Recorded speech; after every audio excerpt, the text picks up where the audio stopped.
तो आशीष पटेल जी जो कुछ कह रहे होंगे, क्योंकि कैबिनेट में बैठते हैं, सरकार में हैं, तो कुछ तो सच्चाई बता रहे होंगे। नहीं, वो उनका व्यक्तिगत हो सकता है, लेकिन जो वो जानकारी दे रहे हैं उसमें कुछ सच्चाई हमें लगती है। ये जो पत्रकार साथी हैं हमारे, इनको 1700 करोड़ रुपए का भुगतान हुआ है। अब मुझे नहीं पता न्यूज 24 को कितना बजट मिला होगा, ANI को कितना बजट मिला होगा, भारत समाचार को कितना बजट मिला होगा, लेकिन सुना यह है कि 1700 करोड़ से ज्यादा पैसा आप लोगों पे खर्च हुआ है। भारतीय जनता पार्टी का जवाब नहीं है, तो संगठन के बदल जाने से जनता की नाराजगी कम नहीं होगी। और पीडीए की जो धमक है, उसी का परिणाम यह है कि अभी भी चिंता कर रहे हैं कि उत्तर प्रदेश में उनका अध्यक्ष कौन बने, उन मंत्री के बारे में क्या सोचें। वो रात भर सो नहीं पाते, रात भर कैसे सीएम बने उनका सपना देख रहे हैं। संगठन के बदलने से जनता की नाराजगी नहीं खत्म होगी। जो महंगाई बढ़ी है, जो बेरोजगारी बढ़ी है, जो सपने दिखाए थे, जो स्मार्ट सिटी बनाने का सपना दिखाया था, जो इंफ्रास्ट्रक्चर में सपना दिखाया था, इलाज को लेकर के बड़ी बड़ी बातें की गई थी कि इलाज सस्ता होगा, दवाइयां सस्ती होंगी, नौकरी रोजगार मिलेगा, शिक्षा में बेहतर होगा, शिक्षा सस्ती होगी, लेकिन आज भारतीय जनता पार्टी का जवाब नहीं है। तो संगठन के बदल जाने से जनता की नाराजगी कम नहीं होगी। और पीडीए की जो धमक है, उसी का परिणाम यह है कि अभी भी चिंता कर रहे हैं कि उत्तर प्रदेश में उनका अध्यक्ष कौन बने। अध्यक्ष बनने से ज्यादा उनके अंदर जो इंटरनल जो डिस्कशन होता है, बड़े बड़े बुद्धिजीवी, बड़े बड़े सलाहकार और बड़ी कंपनियां बैठती हैं। सुनने में आया है कि कई कंपनियां हायर की गई हैं जो विलेज स्तर पे सर्वे कर करके और जगह जगह लोगों से जानकारी हासिल कर करके जो सर्वे की टीमें वो उन्हें जानकारी देती हैं। तो केवल अध्यक्ष बनाना नहीं है, वहाँ OCM और DCM को भी बदलने का मामला चल रहा है। OCM को कहाँ पहुंचाएं, DCM को कौन सा पद दें, तभी उनका प्रदेश का अध्यक्ष तय हो पाएगा। सर, डिप्टी सीएम है ब्रजेश पाठक, वो JPNIC को लेकर समाजवादी पार्टी पर आरोप लगा रहे हैं कि बड़ा भ्रष्टाचार हुआ है। देखिए, वो कुछ नहीं जानते, क्योंकि उन्हें अपने अस्पताल, मेडिकल कॉलेज, उनकी चिंता करनी चाहिए। और मैं आज आपसे कह रहा हूँ, रिकॉर्ड पे रख लेना आप बात, जितने भी मेडिकल कॉलेज हैं, किसी भी मेडिकल कॉलेज में जो मानक के हिसाब से प्रोफेसर्स होते हैं, असिस्टेंट प्रोफेसर्स होते हैं, टेक्नीशियंस होते हैं, वो किसी अस्पताल में नहीं है। और उसी का परिणाम ये है कि प्राइवेट अस्पताल तरक्की कर रहे हैं और प्राइवेट अस्पतालों में लोग भाग रहे हैं इलाज के लिए।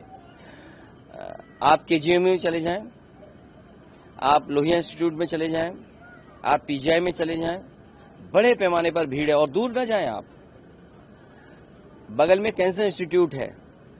जिस डॉक्टर ने मुझे केवल दिखा दिया, हम लोगों को सच्चाई बता दी, उस डॉक्टर को शुक्ला थे कि वाजपेयी थे, मुझे याद नहीं है, उनको हटा दिया ट्रांसफर पोस्टिंग से। कैंसर इंस्टीट्यूट बगल में है, कैंसर का इलाज नहीं हो रहा है। उनके अपने नेता जो बीजेपी का जिस समय बनना था और जिस समय पहले अध्यक्ष चुने गए, पहले प्रधानमंत्री बने, उनके नाम पर यहाँ यूनिवर्सिटी बनी है। मेडिकल कॉलेज बनाने का काम था, यूनिवर्सिटी बनाने। क्या अटल बिहारी वाजपेयी के नाम पर जो यूनिवर्सिटी बननी थी, उसमें क्या इलाज होने लगा? जिस योजना का प्रधानमंत्री जी ने शिलान्यास किया हो, अगर प्रधानमंत्री जी शिलान्यास करें और वो अटल बिहारी वाजपेयी यूनिवर्सिटी न बन पाए और मेडिकल कॉलेजों की दुर्दशा हो जाए, उन मंत्री के बारे में क्या सोचें। वो रात भर सो नहीं पाते, रात भर कैसे सीएम बने उनका सपना देख रहे हैं। जो व्यक्ति सीएम का सपना देख रहा हो दिन रात, उससे आप क्या उम्मीद करोगे? और JPNIC वो बिल्डिंग है जो one of the best building है, और उन्होंने LDA को इसलिए दिया है क्योंकि वो बेचना चाहते हैं। सोसाइटी जो थी, वो सोसाइटी का मैं फाउंडर मेंबर हूं, हमारे राजेंद्र चौधरी जी फाउंडर मेंबर हैं, उसके फाउंडर मेंबर को आपने हटा दिया, सोसाइटी को आपने हटा दिया। अगर ये परंपरा होगी कि किसी फैसले को जो कैबिनेट से लिया हो, उस फैसले को बदल देंगे, तो आने वाली सरकार भी उन फैसलों को बदलेगी जो ये कैबिनेट फैसला ले रही है। अगर कैबिनेट के फैसले बदलने लगेंगे, ये कैबिनेट के फैसले से सोसाइटी बनी थी, जिसके हम लोग फाउंडर मेंबर हैं। और फाउंडर मेंबर और सोसाइटी को हटाने का लक्ष्य यही है कि वो बेचना चाहते हैं, वो चीज को हटाना चाहते हैं। आज आप सोचिए, हम खड़े हैं, आम का मेला कहाँ लगाया, आम महोत्सव कहाँ बन रहा है? अभय शिल्पग्राम किसने बनाया?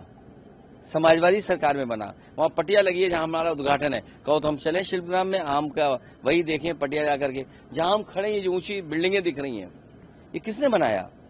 ये नेताजी का बनाया हुआ है, समाजवादी पार्टी का बनाया हुआ है। 3000 एकड़ का लाइसेंस नेताजी ने दिया था और 3000 एकड़ का लाइसेंस समाजवादी पार्टी पिछली सरकार में मिला। ये जो इंफ्रास्ट्रक्चर और अच्छा होना था और सुविधाएं मिलनी थी, इन्होंने इतना दबाव बनाया अपने लोगों को खुश करने के लिए, इतना भ्रष्टाचार किया कि हर चीज महंगी हो गई है। सोचो, जो सस्ता मकान मिलना था वो महंगा हो गया, जो सुविधाएं गांव में जो बसे हुए बीच में जो मिलनी थी वो नहीं मिल पा रही है। तो इन्होंने भ्रष्टाचार बढ़ाया, महंगाई बढ़ाई, बेरोजगारी बढ़ाई, अस्पतालों की दुर्दशा कर दी इन्होंने। इसीलिए संगठन बदलने से कुछ नहीं होने वाला है। जो दिन रात सपने देख रहे हैं मुख्यमंत्री बनने का, कोई दवा ऐसी लाएं अस्पताल से, किसी डॉक्टर से लें कोई दवा कि वो जल्दी बन जाए मुख्यमंत्री। हम तो ये कहना चाहेंगे। सर, कांवड़ रोड पे नया फूड सेफ्टी ऐप जो है वो लॉन्च करके बारकोड लगाया जा रहा है, इसको कैसे देख रहे हो? और नाम और लाइसेंस लगाना अनिवार्य। सी QR code, bar code, technology का इस्तेमाल करना, ऐप को इस्तेमाल करना, AI का इस्तेमाल करना, CCTV का इस्तेमाल करना। हाँ, ये बात कह दूं, बीजेपी के लोग CCTV से बहुत घबराते हैं, हर बार उनकी चोरी पकड़ी जाती है। इसलिए ये जो टेक्नोलॉजी नहीं इस्तेमाल करनी थी, जिस तरह ये कॉरिडोर बनाने का प्रचार कर रहे थे, जो हमारे कांवड़िया हैं, जो आस्था के साथ एक परंपरा को निभाते हैं, कम से कम इनको वो इंफ्रास्ट्रक्चर बना के देना चाहिए था जो सुविधा मिलती। और जो सुविधा मिलनी चाहिए वो क्यों नहीं दे पा रहे हैं लोग? अगर 9 साल में इन्होंने कोई अच्छा कॉरिडोर कांवड़ियों के लिए बनाया होता, जो सुरक्षित होता, जो हमारे वैदिक परंपराओं के तहत होता, खाना पीना उसी हिसाब से मिलता जो हमारी वैदिक परंपराओं में है।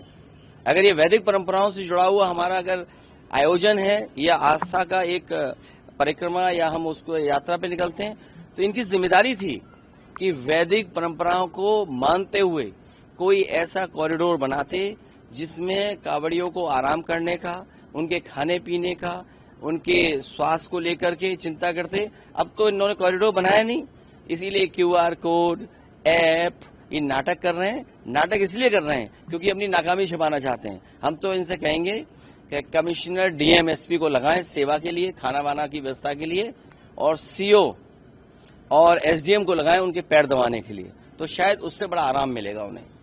क्योंकि अगर CO, SDM इस स्तर के अधिकारी उनकी सेवा करें, पैर दबाएं, तो उन्हें भी पुण्य मिलेगा और एक सेवा का भाव जो पैदा होता है वो भी पूरा होगा। यही है हमारी वैदिक परंपरा, यही हमारा आस्था है।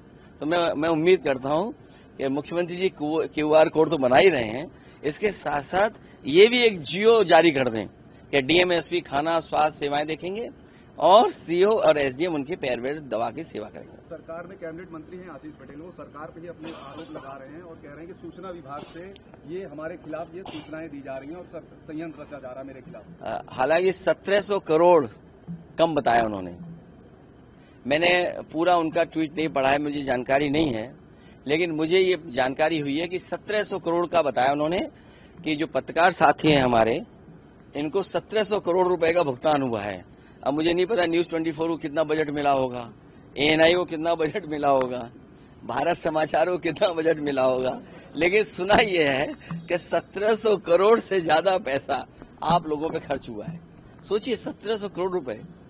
तो वो आशीष पटेल जी जो कुछ कह रहे होंगे, क्योंकि कैबिनेट में बैठते हैं, सरकार में हैं, तो कुछ तो सच्चाई बता रहे होंगे। पद छोड़ने की बात भी कही है। नहीं, वो उनका व्यक्तिगत हो सकता है, लेकिन जो वो जानकारी दे रहे हैं उसमें कुछ सच्चाई हमें लगती है।